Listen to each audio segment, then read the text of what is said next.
Bon, bonjour, bonsoir, et puis peut-être il faut dire bonjour aux gens qui regardent par la vidéo. Et on va commencer, comme c'est l'heure. Et d'abord, professeur Anne Chen est aujourd'hui absente, professeur qui m'a invité pour ce collège, et puis pour une raison familiale qu'il avait déjà expliquée la première fois. Aujourd'hui, elle n'est pas là. Mais je crois que je suis assez grand pour faire tout seul mon cours. Donc, je vais essayer de faire un cours légèrement différemment par rapport à la dernière fois, parce que la dernière fois, principalement, je lisais le texte écrit. Et alors, on m'a dit, comme vous savez, pour un étranger, c'est extrêmement difficile de lire un texte écrit, même si c'est bien écrit. Alors donc, je fais un peu aujourd'hui, avec un langage peut-être mal déformé, mal formé, je voudrais essayer de parler autant que possible directement comme ça. Et la dernière fois, donc, je récapitule un peu, j'ai essayé de situer notre problématique, c'est-à-dire la problématique de la culture du Japon de l'après-guerre. Et puis, l'enjeu est de comprendre cette culture du Japon qui a commencé à peu près avec la défaite de la guerre et jusqu'à, disons, à la dévastation de l'année dernière. Donc, on prend à peu près 66 ans de culture, ce développement, pour comprendre quelle était, en quelque sorte, disons comme ça, la vérité en tant que brutalité. La première fois, je me suis référé comme exergue à une citation de leçon de Collège de France, de Michel Foucault au Collège de France. Il faut défendre la société, en disant que c'est justement quelque chose comme chercher la vérité en tant que brutalité, non pas en haut, mais en bas. C'est pour ça que j'ai introduit la problématique du corps chair, nikutai. J'écris aujourd'hui donc un peu comme ça. Nikutai, ce n'est pas shintai. Shintai, il y a une autre façon de dire aussi. Mais, non, plutôt ça, mais plutôt nikutai. Donc, le corps chair, avec toujours ce concept, cette idée de chair. Et je suis en train d'essayer de comprendre la culture du Japon, surtout dans une période qui s'étale à partir de l'année 1945 jusqu'à 1970, à partir de cette problématique du corps, à partir de cette, non pas de la raison qui vient d'en haut, mais du corps qui émerge à partir de la terre brûlée, de la dévastation. Voilà, c'est à peu près ma problématique. Et puis, j'ai convoqué trois auteurs, trois récits, et pour constituer, disons comme ça, l'acte 1 de mon opéra, intitulé, donc, comme vous avez le programme, donc ce destin obscur du corps.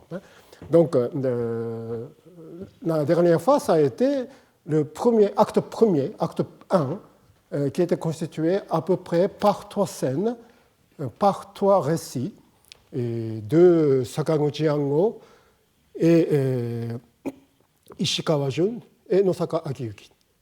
Et j'y ai ajouté à la fin le quatrième personne, Tamura Taijiro, mais principalement, je devrais travailler toujours pour une scène, pour déterminer une scène, soit avec 3 personnes, ou bien 4 pôles, c'est-à-dire 3 pôles, 3 substituts, mais un autre pôle absent, en quelque sorte, comme ça. Et donc, dans mon opéra qui consiste à suivre, en quelque sorte, le développement de ce corps qui est né à partir de la dévastation,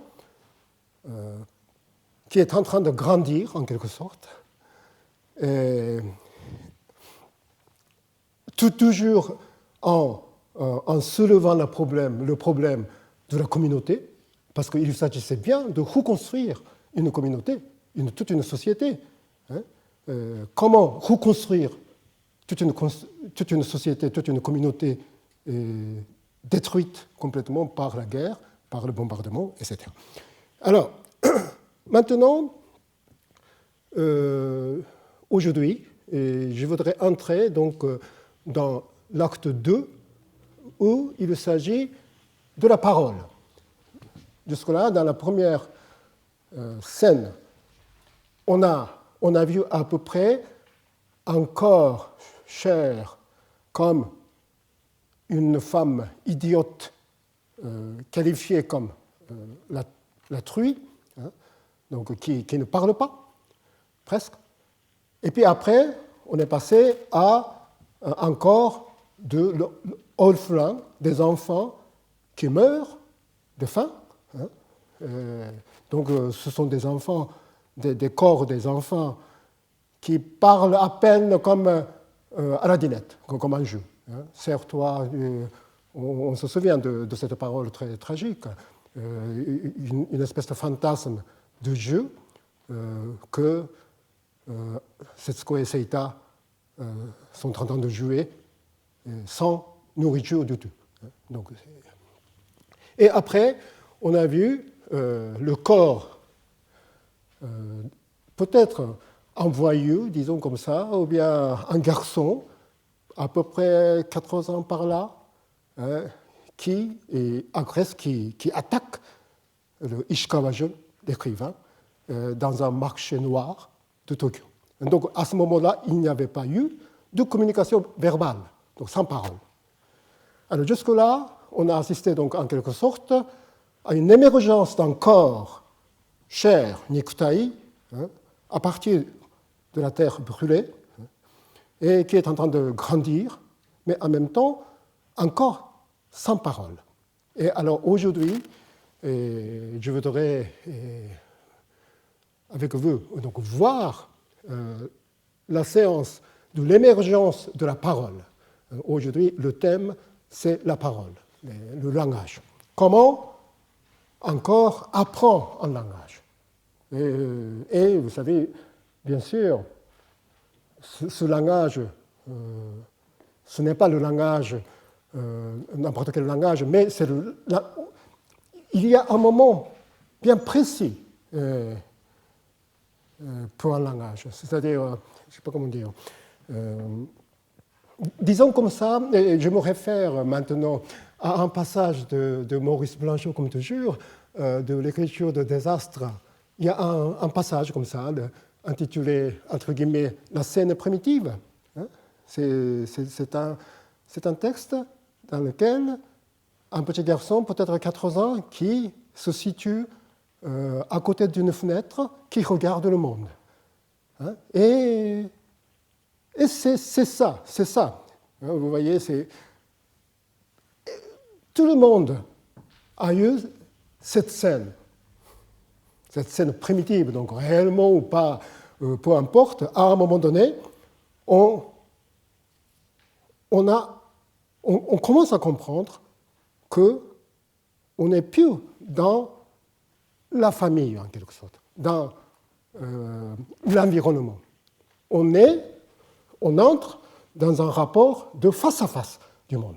Tout d'un coup, il y a le monde qui est là, non pas autour de moi, non pas comme espace maternel, mais on est juste en face du monde. Et c'est à partir de là qu'on commence à comprendre ce que c'est vraiment le langage. Le langage pour décrire le monde, pour représenter le monde, pour faire naître le monde, etc. Non pas le langage dont on se sert quand on est enfant entre la mère et l'enfant. On passe à une autre dimension du langage. C'est ça la poésie, finalement. Je crois qu'on peut avoir beaucoup de définitions de la poésie, mais en même temps, je crois qu'au moins on peut dire que la poésie consiste à quelque chose comme parole naissante, toujours naissante, qui naît en même temps avec le monde. Sinon, ce ne serait pas la poésie, en quelque sorte. La poésie, ce n'est pas une représentation d'un monde qui existe. La poésie, c'est quoi? La poésie, c'est par le langage, par le moyen du langage, tout d'un coup, on est dans ce rapport très bizarre, très vertical, le monde et moi, face à face. Et c'est à ce moment-là que le langage commence à émerger comme une poésie, comme un poème. Voilà. D'ailleurs, c'est pour ça qu'il y a beaucoup de jeunes poètes vraiment géniaux. Après, on perd. Alors, donc le poète adulte, peut-être c'est quelqu'un qui reste toujours à ce moment privilégié du langage, à mon sens. Et vous voyez aussi que c'est une espèce de césure, c'est une discontinuité qui arrive avec le langage au moment où on attend à peu près 14 ans, 15 ans, 13 ans, peu importe. En tout cas, avant même l'adolescence. Il y a quelque chose qui arrive comme ça. Et c'est à partir de là qu'on sort de cet espace familial pour se confirmer, pour s'affirmer comme quelqu'un dans le monde. Et je crois que je vais essayer de tracer, disons, le drame similaire à travers les travaux de 3 poètes au Japon. Et d'abord, donc, je vais quand même un petit peu lire, parce qu'il y a beaucoup de citations. Presque au même moment où Ishikawa Jun rencontra le corps de Jésus, dans un de ses marchés noirs à Tokyo, un étudiant de l'université de technologie de Tokyo écrivit dans un poème qu'il avait vu la figure de Christ en regardant le ciel à l'heure du crépuscule, rendu pur par la faim. Donc, je cite. « J'ai pu m'imaginer clairement l'aspect aussi bien que l'esprit ou bien le cœur, kokoro, du Christ. Savoir aussi bien que sa tristesse, je les ai sentis dans mon cœur comme si je les tenais dans mes mains. C'était une tristesse sentant étrangement le melon. Cela, j'ose vous l'affirmer. Et que l'aspect du Christ était farouche, cela également, je voudrais vous le dire. » La traduction est la mienne, donc très mauvaise peut-être, très mauvaise. Mais il n'y a pas de traduction française pour le moment, je crois. Donc, faute de mieux. Le destinataire de ce texte est une femme, est une fille ayant la foi chrétienne, certainement. À elle, le poète déclare que, dans cette vision qu'il avait, le Christ marcha 2 ou 3 pas en chancelant sur l'herbe, les bras grands ouverts comme un nageur, et qu'il avait l'air triste et languissant de quelqu'un désirant s'approcher à ce qu'il avait longtemps tenu et qui allait s'envoler. Il se peut que le poète ait été lui-même tout près de la foi. Néanmoins, il ne peut prendre parti. Il confirme à travers cette écriture qu'il fut voyageur sans salut destiné à une errance éternelle, la nostalgie narcissique dans l'âme. Resté sur le rivage de l'Est, Toho, rivage non pas tranquille, mais tumultueux de l'exil, sur lequel souffle toujours tristement le vent de la désolation. Il dit, il cite une espèce de maxime, « Pas de corps de Bouddha sans mon cœur, pas mon cœur sans le corps de Bouddha. » Telle est, d'après lui, la maxime qui règne sur ce rivage. Dans ce poème intitulé « Le Dieu différent », je ne sais pas si c'est bon ou pas, mais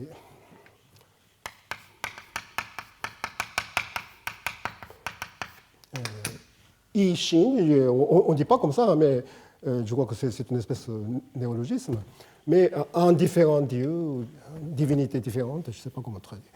Et donc, ce poème, publié en 1946, le jeune Yoshimoto Takaaki manifeste sa détermination à rester à tout prix sur le rivage de l'Est, dont la maxime tirée de Shinran. Shinran, c'est un moine fondateur d'une école de Jodo Shinshu, l'école véritable de la terre pure, etc., à peu près en XIIIe siècle. Et donc, de ce fondateur, Shinran, c'est toujours quelqu'un qui guide la pensée de Yoshimoto après même. Il a écrit le dernier Shinran, un livre absolument spectaculaire sur le dernier Shinran. Et donc, dont la maxime tirée de Shinran dicte que l'enfer est mon éternelle demeure une fois pour toutes. Jingoku wa ichijō waga sumika de aru. Il se déclara ainsi résolu à rester sur ce rivage de la vie terrestre, tristesse dans l'âme, tout à fait comme quelqu'un désirant s'accrocher à ce qu'il avait longtemps tenu et qui allait s'envoler.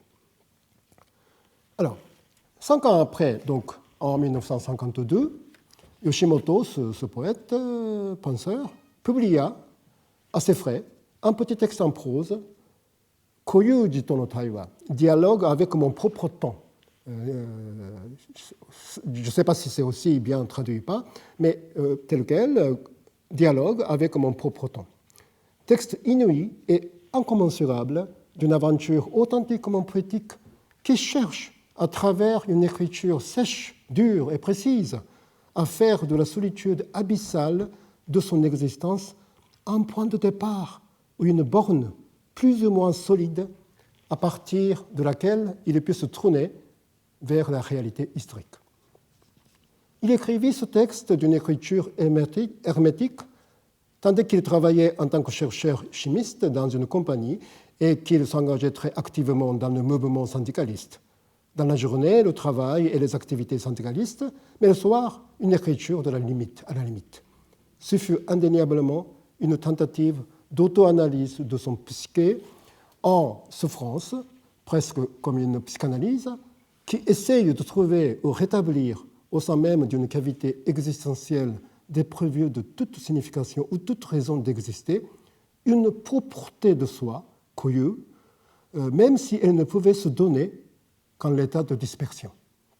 Parce que koyuji, ce terme très étrange, j'ai traduit donc le temps propre, et il explique que ça provient d'un concept de la physique quantique, Eigenwelt. Donc c'est Eigenwelt, indiquant plutôt un état de dispersion en grille des valeurs discontinues. Donc ce n'est pas Eigentlichkeit, propreté identificatrice, mais plutôt, dès le début, il voit son identité, en quelque sorte, en dispersion, en l'état de dispersion. Donc, quand même, c'est assez étonnant qu'il saute sur ce concept venant de la physique quantique pour déterminer son identité, en quelque sorte. À la recherche de son identité perdue, il a affaire à cette, par intuition, par cette espèce de de dispersion, donc identité dispersée. Alors, cette écriture très difficile commence comme ceci, et je cite. Ça, c'est aussi très difficile. À l'ombre des constructions des villes, le vent tomba soudain comme une logique de la vie, la physiologie. Au même moment, notre sommeil chuta, suivant la même méthodologie, vers le vide. Après avoir maintes fois circulé, le vent ramassa des feuilles mortes et des ordures sur les routes. C'est là-dessus que nous dormions. Donc, d'abord, on peut constater qu'il y a un mouvement de chute, toujours, la déchéance. J'ai déjà évoqué ce mouvement de chute, justement, à propos de Sakaguchi Ango. Par exemple, il a écrit un essai, La chute, le traité de la déchéance, etc. Donc, la chute, c'était toujours le premier mouvement de cette époque, tout de suite après la défaite. Mais ce qui est central, c'est le vent. On peut dire toujours que Yoshimoto, c'est un poète du vent. Donc maintenant, on est en train d'entrer dans l'imaginaire du vent.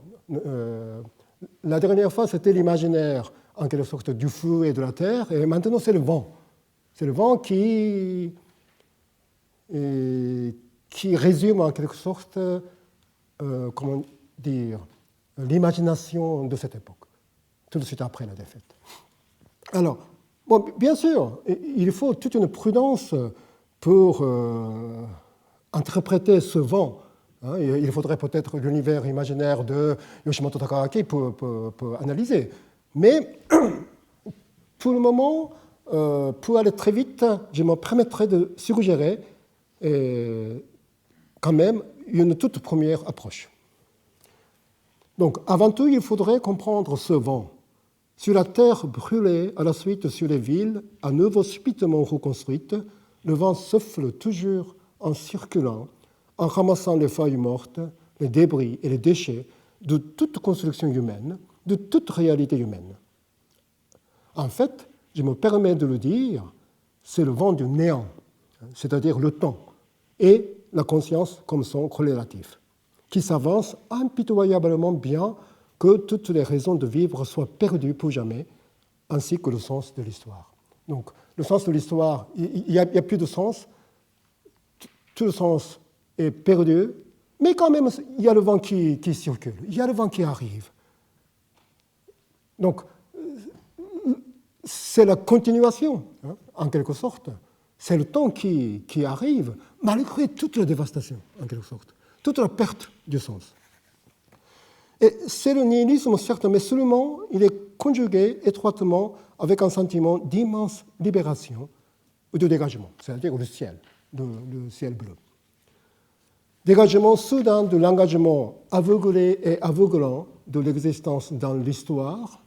Et on peut se rappeler que Yoshimoto avait été lui aussi un adolescent dévoué à l'idéologie de la guerre. Donc le lien entre l'existence et l'histoire est rompu. Il est abandonné par l'histoire, en quelque sorte. Cependant, la conscience devenue plus limpide, parce que libérée et vide, reste éveillée comme une peine inconsolable, comme une blessure inguérissable. Donc, c'est de cet éveil qu'il aurait voulu tirer ici il ne sait quoi, qui pourtant pourrait trancher l'état de sommeil dans lequel était tombée non seulement son existence, mais aussi, plus amplement, leur existence au plus réel. Pour cela, il n'avait pas d'autre méthode que celle de dialoguer avec ce vent même, parce que c'est dans ce vent qui n'est rien d'autre que la continuité de la conscience que reste amarré tout ce qu'il pouvait sentir. Alors, le poète lance, dans ce texte, une question maladroite, dit-il. D'où vient le vent? Kaze wa doko kara kita ka? Il y répond lui-même, donc c'est un dialogue, en disant le vent vient de la direction du passé. Kaze wa kako no hou kara kita. Et il l'appelle ô vent, kaze yo, sur toi tu aimerais tout ce que nous avons senti. Fin de citation. Bien sûr, on ne peut ici suivre tout itinéraire sinueux et douloureux de cette écriture authentique, mais je voudrais faire remarquer juste ceci, qu'il y a un événement qui arrive à travers ce monologue dialogique, un seul événement qui arrive dans cette espèce de monologue, c'est la lanterne rouge qui revient involontairement de son passé ou de sa mémoire. C'est-à-dire la lanterne banale qu'on trouve dans un chantier de route pour attirer l'attention des passants. Il se rappela tout à coup toute une série d'images où apparaissait cette lanterne rouge dans différentes situations. Pourtant, à chaque fois, lui sembla-t-il, elle avait une forme identique, les travailleurs portaient les mêmes vêtements et qui plus est, avaient les mêmes visages. L'image est exactement pareille.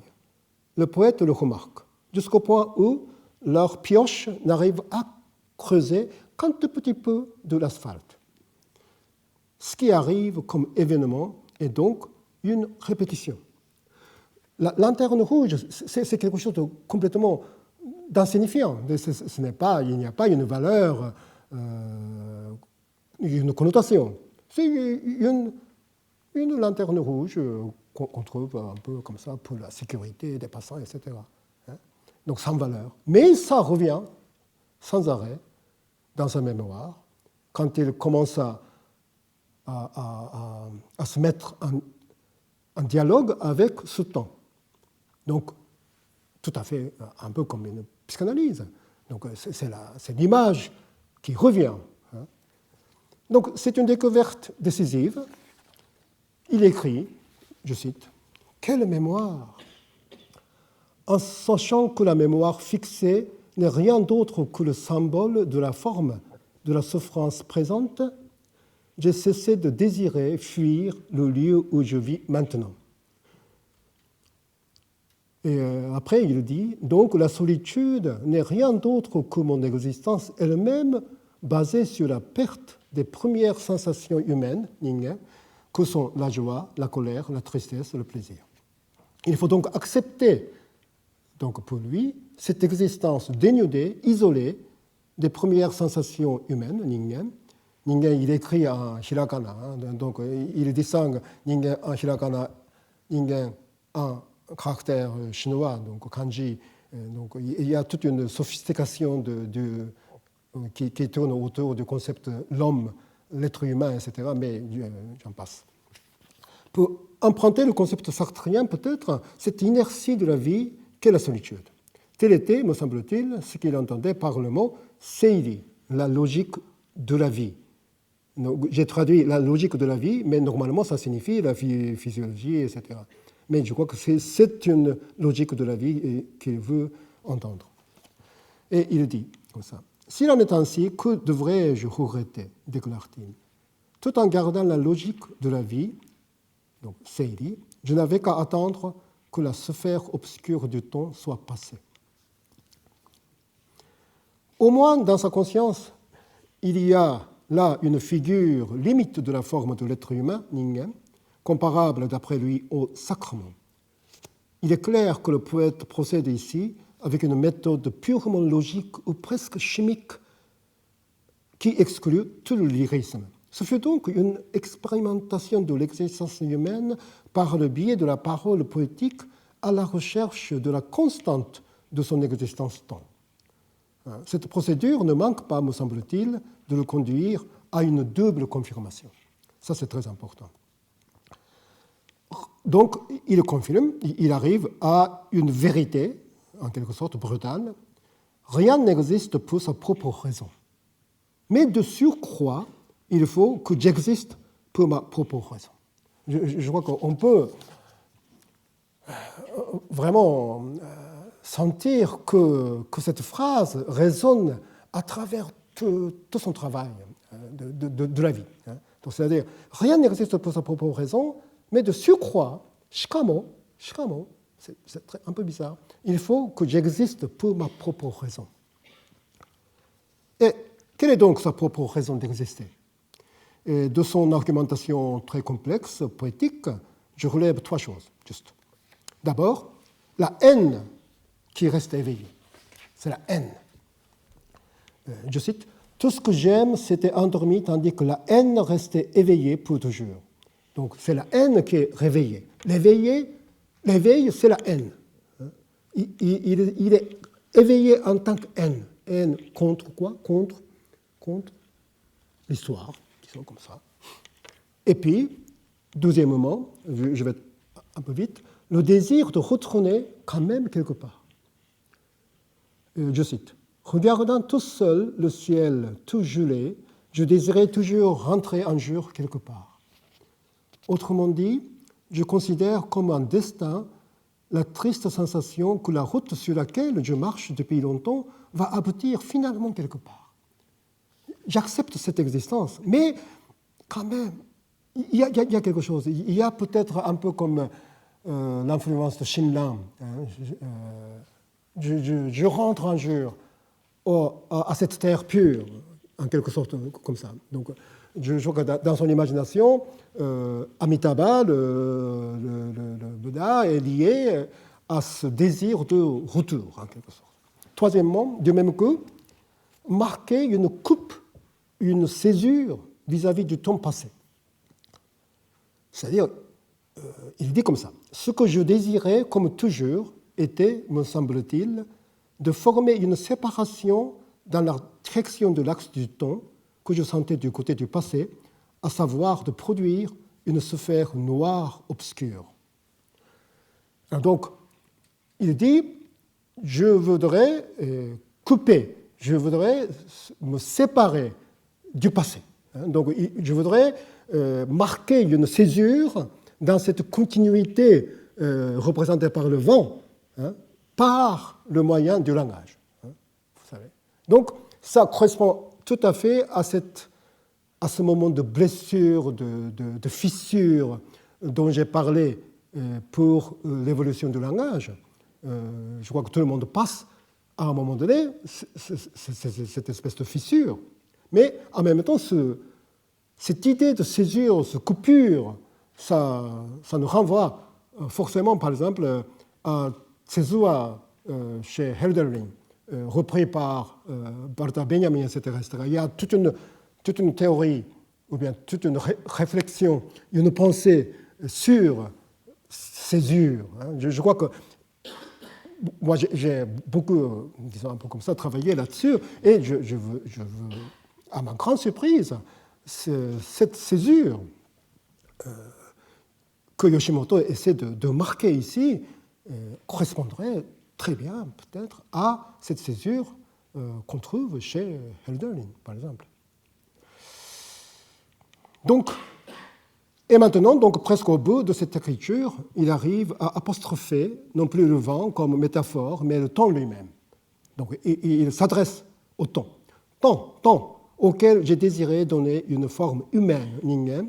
Pour satisfaire à cette condition, je devrais me faire marcher tout seul.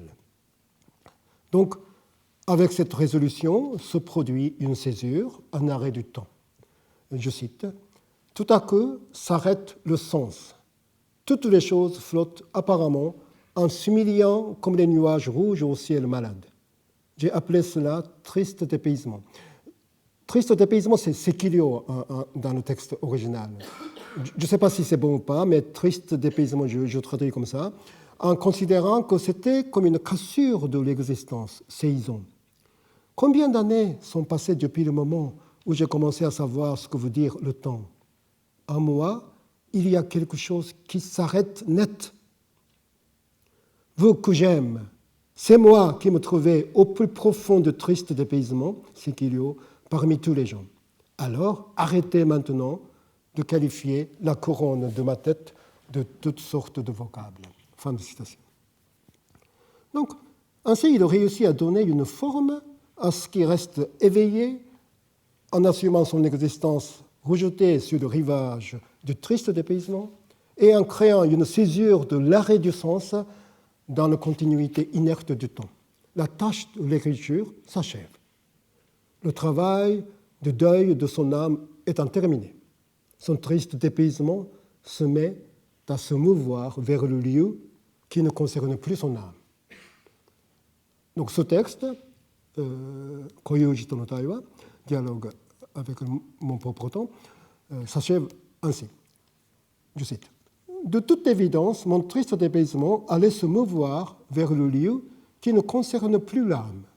Je sentais sous la forme de ce triste dépaysement la raison pour laquelle je devais être furieusement en colère. Donc la fureur, ou le fureur, un peu comme Renéchard, qui va désormais lui servir de balise, c'est-à-dire de lanterne rouge. Il se lancera dans l'organisation de cette fureur. Il a posé donc par sa propre écriture une lanterne rouge ou bien un nuage rouge dans le ciel malade de l'après-guerre du Japon. En plus, dans la postface de ce texte, Yoshimoto a pu écrire avec fermeté ceci. Comme ce dialogue avec mon propre temps, Koyuji to Taiwa, s'est mis vers le dialogue avec la réalité historique, cette question doit être élucidée par les poèmes dits transpositions qui suivent. Donc tout de suite après, il passe à un autre poème, 10 poèmes pour la transposition. Donc là, maintenant, le point de départ est consolidé, et il va transposer, il va se transposer, il va vers la pensée, vers la révolte. C'est ça ce qui est extraordinaire chez Yoshimoto. Et ce poème, Tei no tame no Juppen, 10 poèmes pour la transposition, c'est l'automne, toujours c'est l'automne. Je ne sais pas pourquoi, pour cette période, la saison est toujours l'automne. En plus, il y a un autre poème, Ayuka Nobuo, qui a écrit dans un très célèbre poème, « Toujours la saison était l'automne, hier, aujourd'hui ». C'est un homme mort de Ayuka Nobuo. Donc, pour les Japonais, pour les poètes japonais à cette époque, c'était toujours l'automne, hier, aujourd'hui. Et en plus, je voudrais entendre aussi, à travers cette remarque, par exemple, la phrase de Arthur Rimbaud, « L'automne déjà, mais pourquoi aurait-il l'éternel soleil ?» Mais je mémorisais parfaitement quand j'étais jeune. Pour moi, c'était ça. Donc, c'était la saison rambardienne en même temps, pour nous, pour notre imagination poétique du Japon. Donc, de part et d'autre, de ces 10 poèmes pour la transposition, c'est l'automne qui règne. Le premier poème est intitulé « Un récit de l'automne en feu », et l'incipit du deuxième, intitulé « Un schizophrène », et « La saison de l'angoisse devient l'automne ». Je cite un peu, la saison de l'angoisse devient l'automne. Et l'autre toi que tu avais ne reviendra jamais. Et l'autre toi que tu avais ne reviendra jamais. Donc schizophrénie, donc c'est la séparation de moi, c'est la, la division de moi en quelque sorte. Éveille-toi le plus rapidement possible des illusions. Toi qui penses encore que tu as perdu l'amour de la femme, oh, ta sensation de perte est celle du monde. Donc, ta sensation de perte est sensation du monde. Donc, l'automne et le dépaysement, non pas personnel, mais mondial. Sa chute, aussi bien que son enfermement, sont mondiaux. Il a maintenant une clairvoyance de toute existence humaine. Donc, dans le troisième poème intitulé Contrat muet, il constate « Derrière tous les paysages, il y a une physionomie bien laide des contrats muets de l'être humain. » Encore Ning. Il déclara alors qu'il allait creuser tous ces contrats muets pour éclaircir les conditions de l'être humain. On sait maintenant très clairement combien il aura été fidèle à cette promesse qu'il se fit jusqu'à la fin de sa vie, ou autrement dit, suivant le texte du poème, cette promesse qui se fit entre, je cite, « Toi qui penses qu'il n'y a nulle part de raison d'une certitude quelconque, et moi qui crois qu'il n'y a nulle part de souffrance d'une valeur quelconque. Donc, et il arrive dans le quatrième, du désespoir à la fureur, à une déclaration fulgurante. Ayant perdu le corps, je me précipite un peu, et ayant perdu le corps cher Nikutai, nous vivons seulement avec la volonté. Etc. Et je passe. Et dans le cinquième intitulé, pour cet automne-ci, il énonce très clairement cette volonté ferme ou cette résolution. Je vais vivre en tant que pensée refusée pour son sens. Donc c'est la résolution de vivre en tant que pensée. Et il est parfaitement conscient, cette pensée sera refusée et rejetée par ses proches ou ses compatriotes.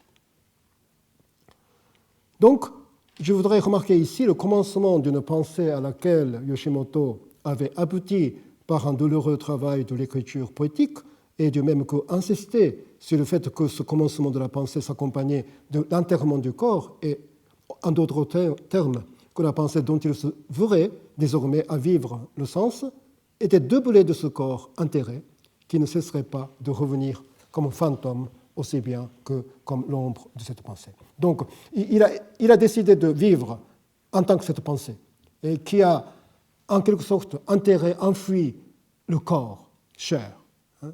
Mais ce corps enterré revient toujours en tant que fantôme, en tant qu'une ombre à cette parole. C'est ça, donc c'est une espèce de doublé corps-parole, mais toujours par l'intermédiaire, par le moyen de cette détermination, de cette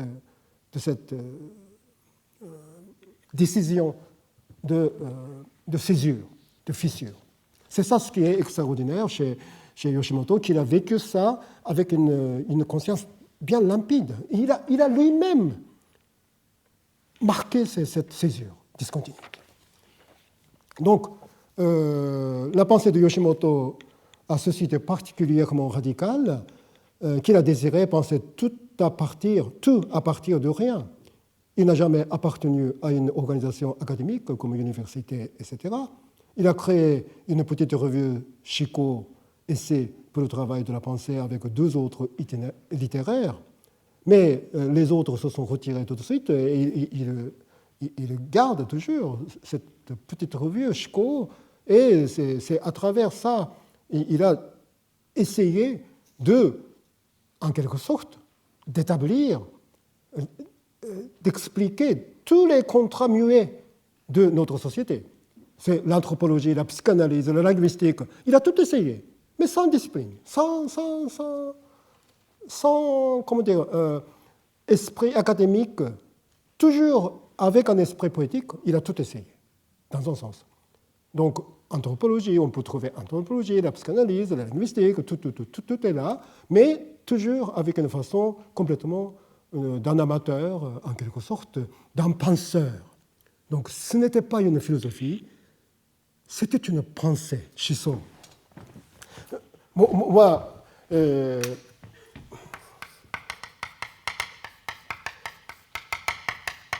j'ai du mal à traduire ce mot Shiso.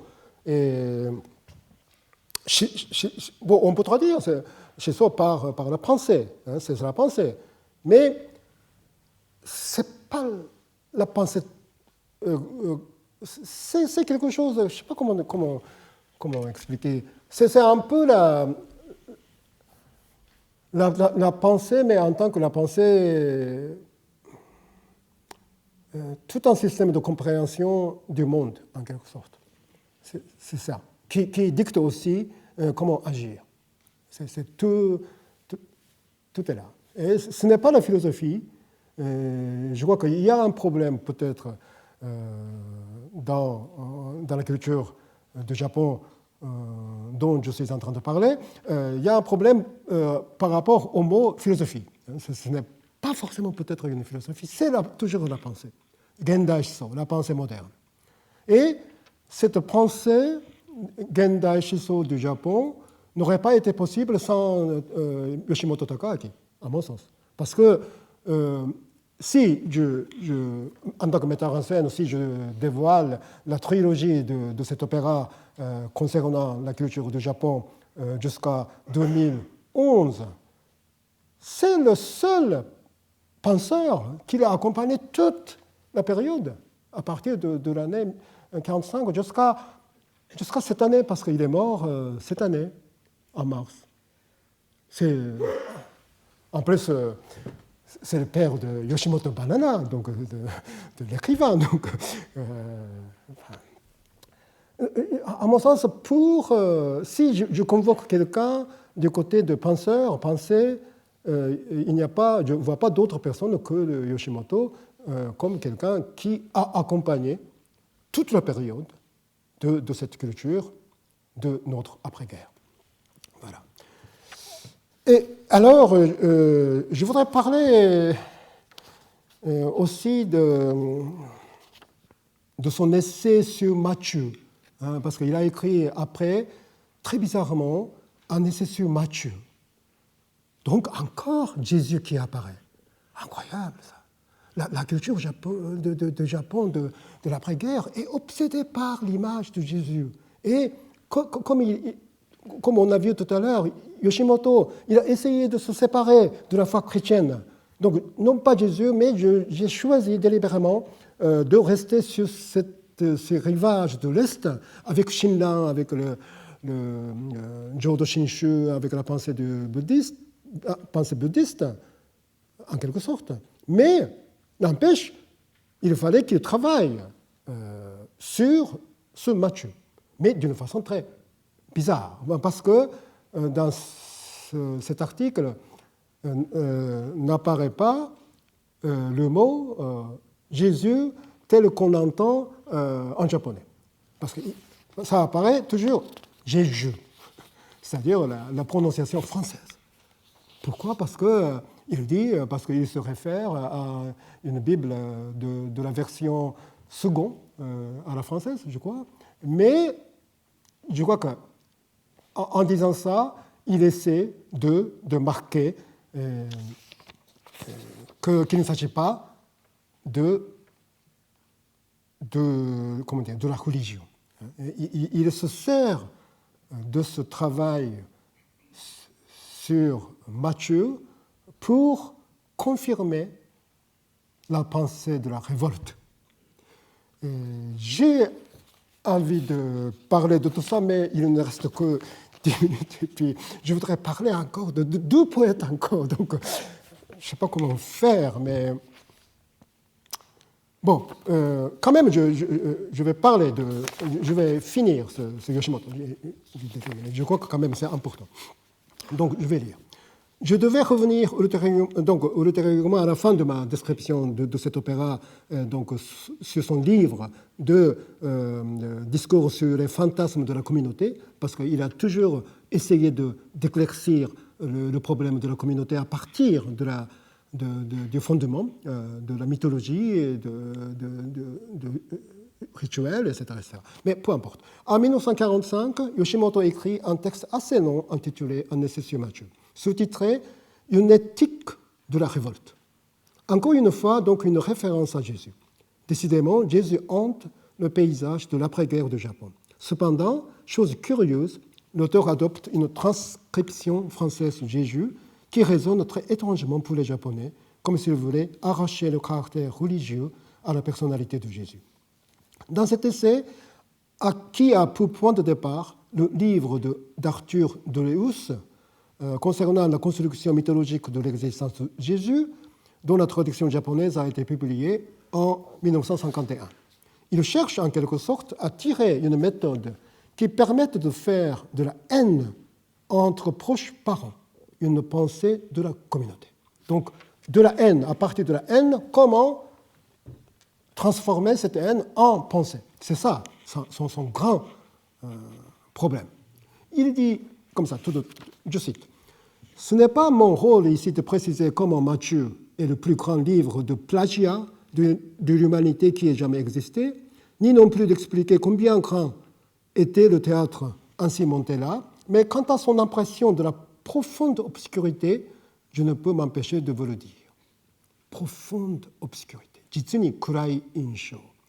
Une impression vraiment très ténébreuse, sombre. Ce n'est pas l'ombre de celui qui existe et passe réellement sur cette terre, c'est l'ombre qui jette le sens d'une pensée quand il passe parfois sur nos sentiments. Donc, ce qui importe le plus à Yoshimoto est, me semble-t-il, la haine que le christianisme primitif avait, d'après lui, vis-à-vis du judaïsme. Si bien que Matthieu serait une tentative de transformer cette haine à une nouvelle pensée éthique par le biais de l'invention d'une figure totalement fictive qu'est Jésus à travers les opérations de rédaction ou de bricolage intentionnel des textes du vieux judaïsme.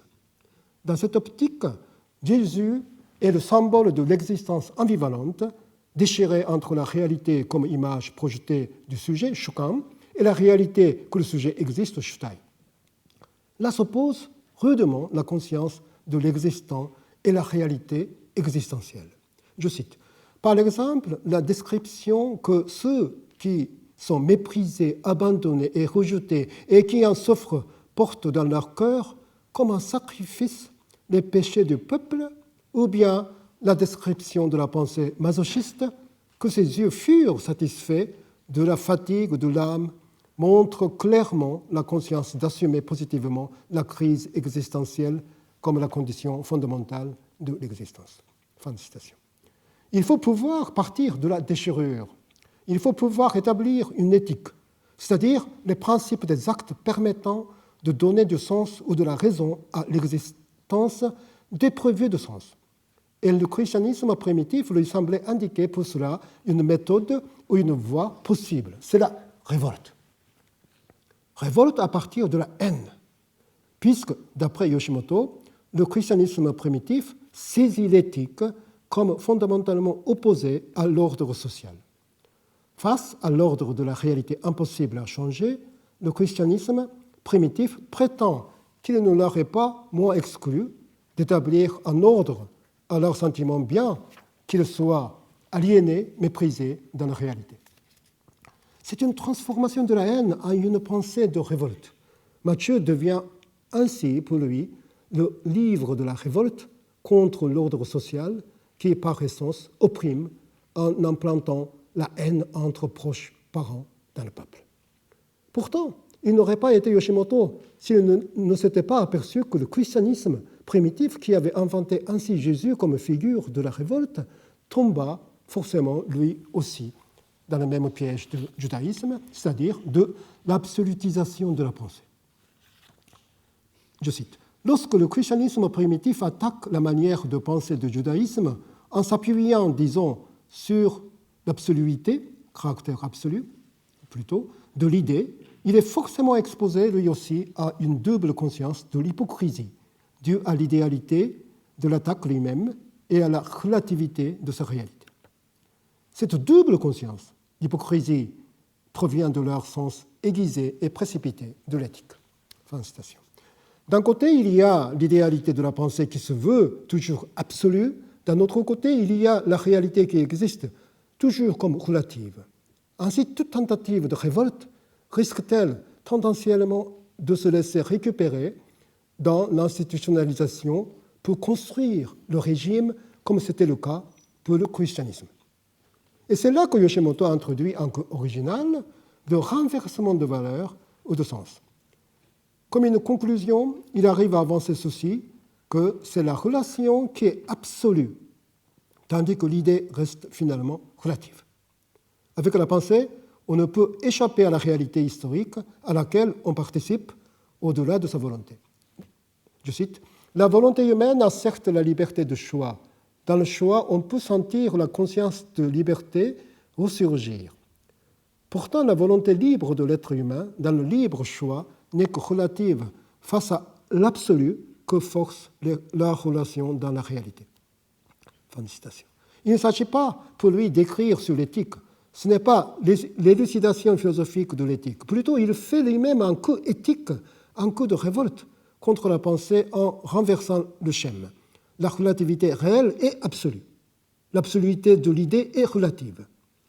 Ce qu'il y a l'histoire, c'est le sens de l'histoire. Dans ce sens, la pensée, quelle qu'elle soit, n'arrive jamais à saisir la réalité dans sa totalité. Et aucun sujet n'arrive à dépasser les relations constituant sa réalité. Le réel est impossible. L'absolu de symbolique, aussi bien que l'imaginaire, sont illusoires. S'il en est ainsi, et si quelque chose comme l'éthique est quand même nécessaire, elle n'est possible que quand on a une conscience claire et éveillée de cet absolu des relations réelles pleines de contradictions. C'est justement la révolte. Il dit presque en criant ceci. Il n'y a rien d'autre que l'absolu des relations qui détermine une situation humaine. Nous essayons de creuser le fond de notre propre pensée seulement quand nous voulons trancher ces contradictions. C'est à ce moment-là qu'advient notre solitude. Cette solitude s'interroge. Qu'est-ce qu'une révolution si on n'arrive même pas à rompre les contradictions propres à l'existentialisme? Fin de citation. Ainsi, la solitude se relie en tant qu'éthique à une pensée de la révolte. Avec une résolution ferme, il se décide désormais à rester absolument dans cette relativité sans sortie, dans cette entre, qu'est la relation entre l'idée et l'existence, ou bien entre la parole et le corps, enterré, dans cette obscurité de l'ombre du corps. Ainsi, sa position établie, la méthode acquise, il se lance désormais dans différentes activités critiques. En tant que révolté solitaire, il commencera par développer une critique sévère contre le poète qu'il avait aimé autrefois, Takamura Kotaro, qui s'était converti au patriotisme durant la guerre, en mettant surtout en cause la responsabilité de la guerre. Le problème de conversion était sa préoccupation première. À partir de là, Yoshimoto va s'établir comme intellectuel toujours radicalement révolté. En effet, donc, il a réussi à transformer sa propre haine entre proches parents en pensée critique radicalement révoltée. Alors, ici, ce qui est très étrange, la dernière fois, j'ai convoqué donc, le passage de Michel Foucault, et après, c'était son cours de 21 janvier 1976, et une semaine après, dans le même cours, Michel Foucault dit ceci. Donc, à cette histoire, disons l'histoire de type romain, une autre a commencé à s'opposer. C'est la pensée de Bible, en quelque sorte. Donc, Michel Foucault, il oppose en quelque sorte la pensée de l'histoire de type romain et la pensée de Bible, de judaïsme, de christianisme contre cette histoire romaine.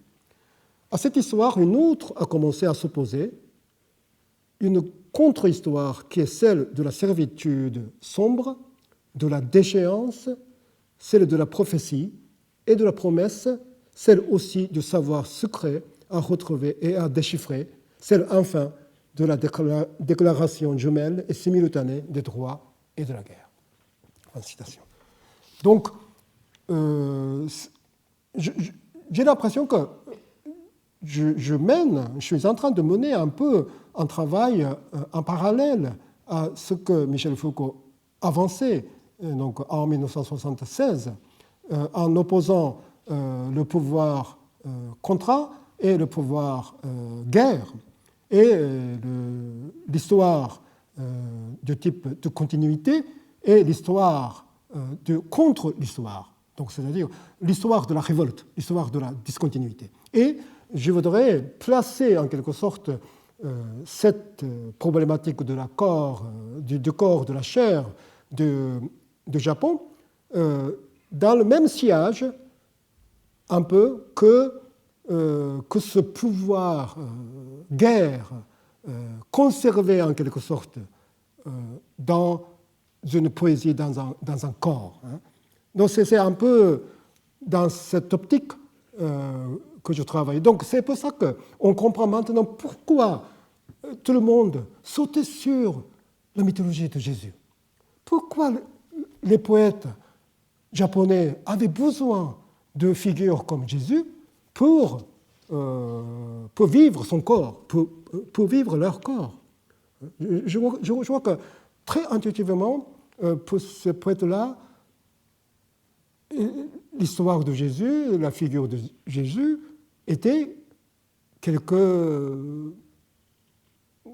comment dire, références majeures pour leur imagination. Et c'est vraiment très dommage que je n'ai pas de temps pour parler de Tamura Ryuichi, après l'autre poète, et puis, entre autres,